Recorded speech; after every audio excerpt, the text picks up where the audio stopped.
Hey, what's up, guys? Today I'm going to get started on my father's humidor. So I decided for his 60th birthday that I wanted to build him a nice humidor. We enjoy a cigar every now and then together, and I think this would be a nice little gift for him. So I purchased some lumber. I'll go through all that with you, and I'll start with the plans, what I'm thinking of, and all that. I don't know if I'm going to make this a series or just one video. I don't know where I'm going to go with this, but let's start. I'll show you the plans, and we'll get the ball rolling. So, very rudimentary. I like pen and paper. This is what I'm thinking of. I'm going to do, let's see, it's 12 wide. It's going to be 10 deep and 6 tall. I'm going to have a strip of Purple Heart right here. Hydrometer on the outside. And then brass handles and brass hinges in the back. The main body is going to be this oak. I'm sorry, this is walnut that I picked up. I have Spanish cedar that was picked up for the interior. And I'm going to be building a shelf on the interior. And also a holder, something like this, for the Bovida, I don't know how to pronounce it. The humidity packs. You get them, they're like filled with like a saline solution. And this is the Purple Heart that was also picked up. It's cut to, it's going to end up being 3/4 inch by 1/4 inch, if you can see that, strips, and that'll get inlaid in the walnut.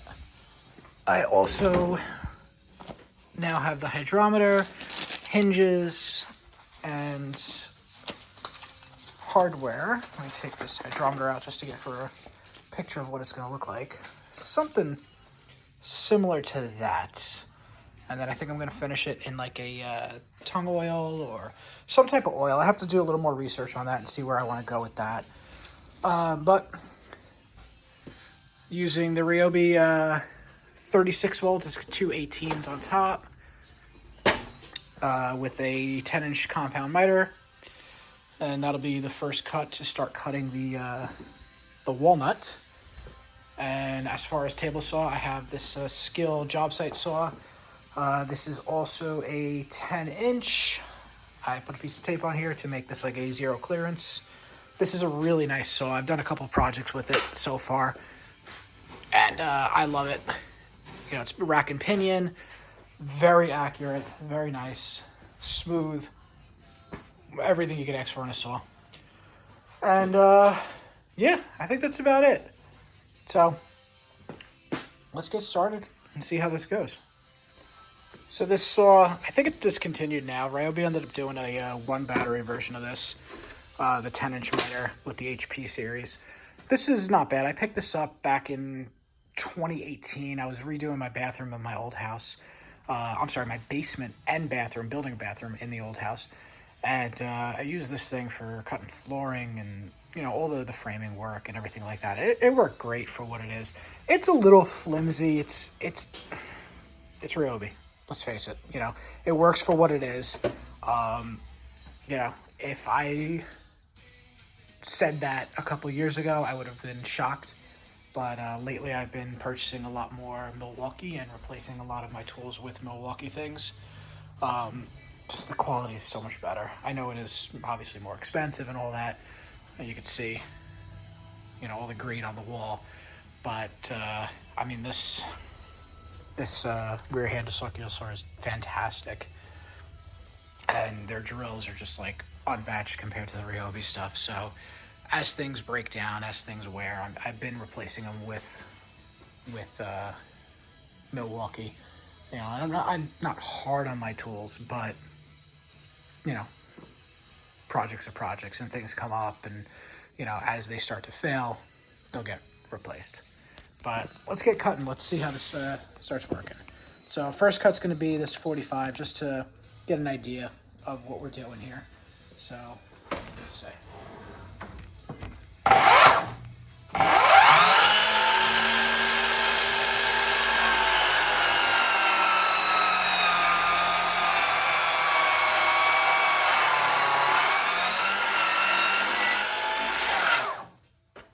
I think it might be time to change this blade now too.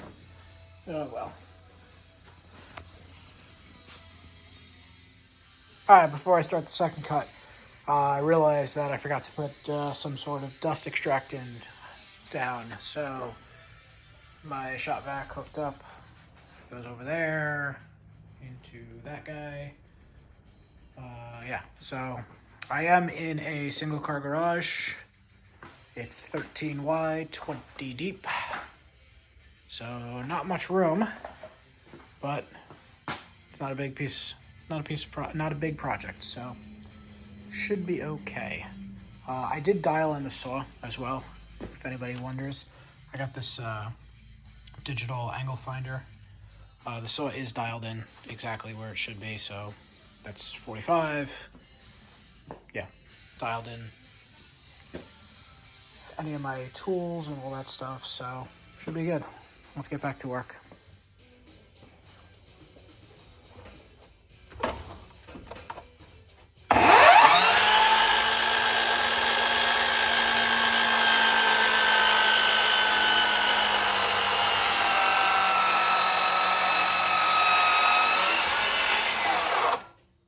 Well, the dust extraction would work a lot better if I turned the shop back on.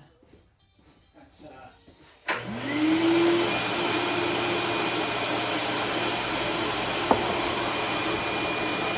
much better.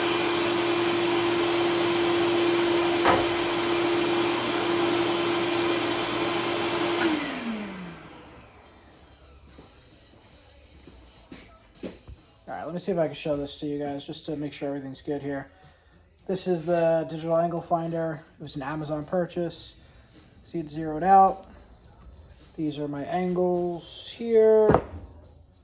So we'll put this on here. And this way. And I am showing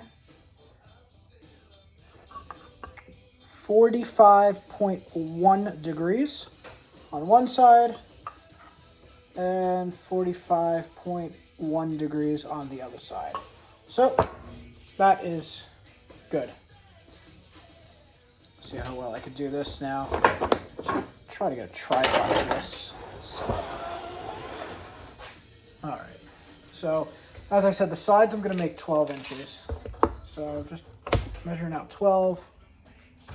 Sharp pencil at the 12 mark. There we go. And actually, I'm gonna have to flip this board. So I just realized with the saw, something I never knew. Even though it's a compound miter, take a look at this. If I go in the other direction,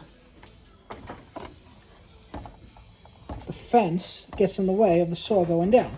So you can't actually go down. If I move this fence over, same thing. I never realized that. I guess that fence has to be completely removed. So rather than swing the saw back and forth, I'm just keeping it in the one spot and flipping the board back and forth. It's just easier just to do that than to have to constantly move this saw. So let's flip this board. And let me set you guys up here. Alright, so now we're going to go 12 inches here, like this. And if I could do this lefty, tick mark.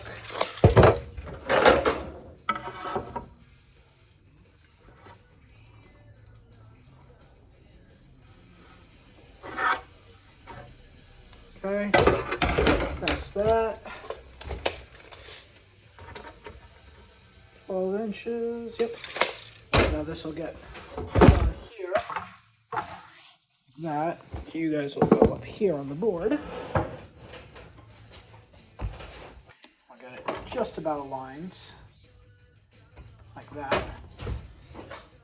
If it's slightly big, it's okay at this point, because it can always be trimmed down later. Break that down. It's nice and tight. It's against the fence. Now this saw also has a laser, but I don't really use it too much because it just moves so much. You could see like Look how off that is right there. And then as I come down, you see the laser just moving and stuff. I just line up with the blade. It's just easier just to do that. So, as I said, it's going to just be slightly big. And let's make the cut.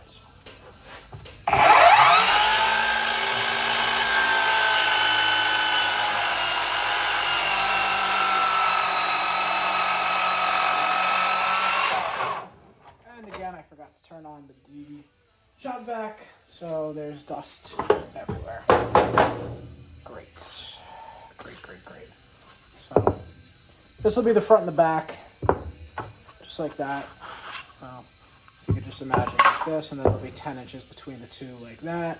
And then the purple hearth, I'll put a rabbit in there and put that right down the center, something like that, or be slightly lower because the lid is going to be cut out of this. So that'll be later though. So these next two cuts, they're going to be 10 inches rather than the 12 inch for the other side. So in this case now, flip the board again. It's kind of annoying having to flip it, but I don't really have the room in here to move the saw out of the way. I could move the saw across the room, but this is really just 2 more cuts here and then I'm done. So we're gonna go, I think it's easier on me. I'm gonna do 10 inches this way, like this, at the top edge.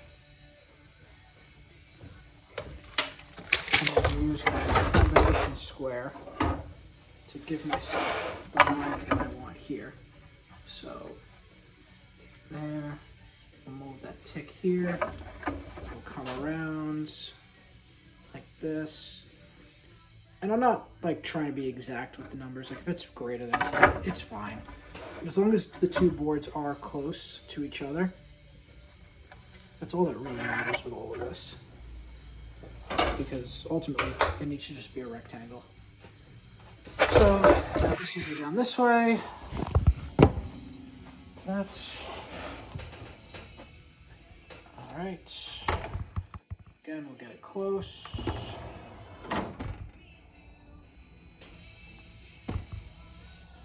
Right there. We'll clamp it down. And this time, I will remember to turn on the shop vac.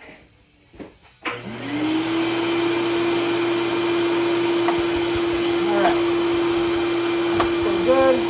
Square the face. Sorry.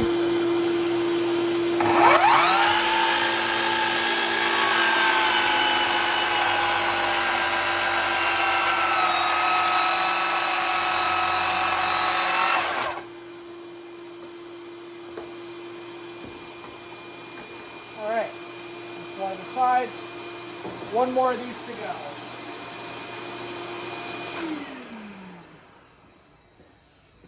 I did get, for my shop vac, it's easier when it's all together, a foot pedal to operate it.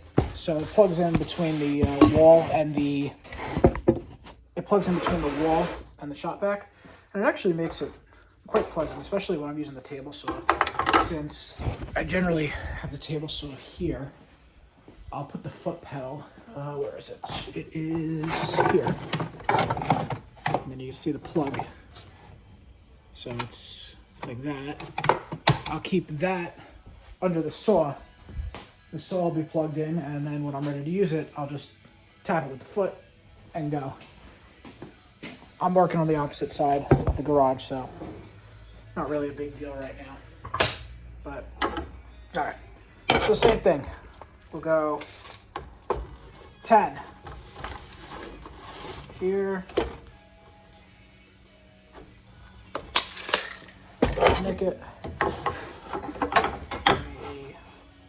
small line that I can go off of, and then wrap it around.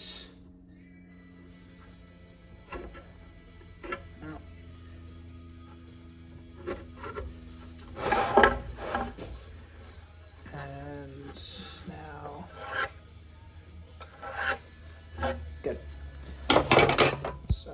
see that. So this is the start right there. Up and around. You can see this was double thick. This was too small, but we'll cut them big. We'll see what happens. So now here, put that there.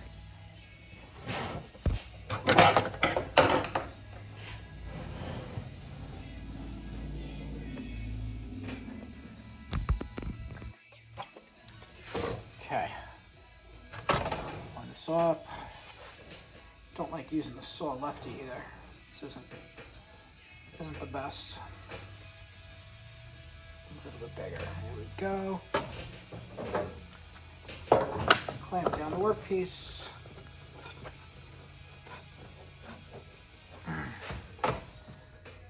And shut back.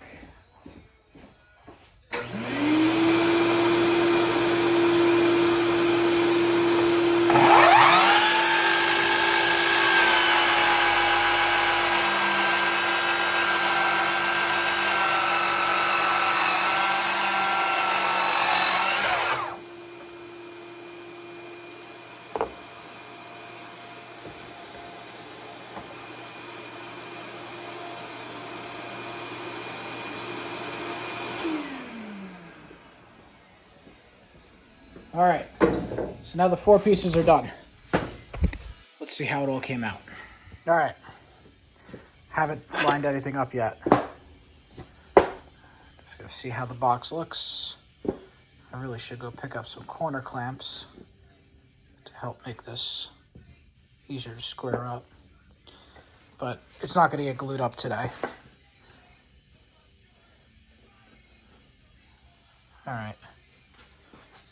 So obviously it's not exact. I'm gonna have to do some trimming, it looks like. Yeah, the angles seem a little off. No, maybe not. All right, I'll play around with it, see how it looks. All right, so realized if I leave the box the current size, I don't have enough lumber. So right now the box is that 12 and, what was it, 11/16? Don't remember exactly. Let me just get this out.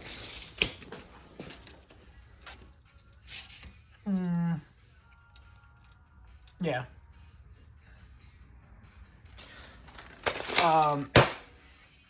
I have 50 inches left of lumber, of walnut. So my plan now for the top was to take this, I'm gonna put it on top and rabbit it into it, just like that. Basically a 1/4 inch in, 1/4 inch reveal, 3/4 inch coming out, and that'll sit inside the top of the box. I don't have enough lumber for that. I would need 51 inches. This board is 51, but I have that. So I'm going to cut these sides to be exactly 12 on the outside, not 12 on the inside. Doing that will be 48 inches instead of 51, giving me 3 inches of excess walnut to mess around with, whatever. A little too close for comfort. Not very happy about it, but it is what it is. The box is still going to come out great. So I'm going to make those cuts now, and that's that. All right, there we go. Little tear out there. I'm going to fix that. You don't want to see it. All right, let's line this all up now. Obviously, it's a little bit smaller. This box is closer to being a square than a rectangle. Not ideally what I wanted, but it's okay. It'd still be a nice gift. And then this here. And all right. Angle this. Yeah, this is all just mock-up. We're not going crazy right now. We're not going to glue anything. I still have to plan out all my other cuts, but this is about what we're looking at. All right. Cool. Cool, cool, cool. Yeah, this will look sharp. Okay. It looks like we're squared up all around. Backside there. And if I take my tape, and we'll do the triangle method, clip it on one side, we're reading 16. And I'll clip it on the other corner, the opposite, and we're reading 16. So that shows, I'll get rid of that so it looks like 16 instead. As long as your two triangles are the same measurement, you have a square box. So triangle number 1 is here, and triangle number 2 is this. There we go. I'm gonna stop the video here for today. I work overnights, so I think it's time to get some rest before going in tonight. Here's the parts we have so far. Stay tuned. This should be a good build. It's a lot of fun doing this stuff. We'll see how it goes. Thanks for watching.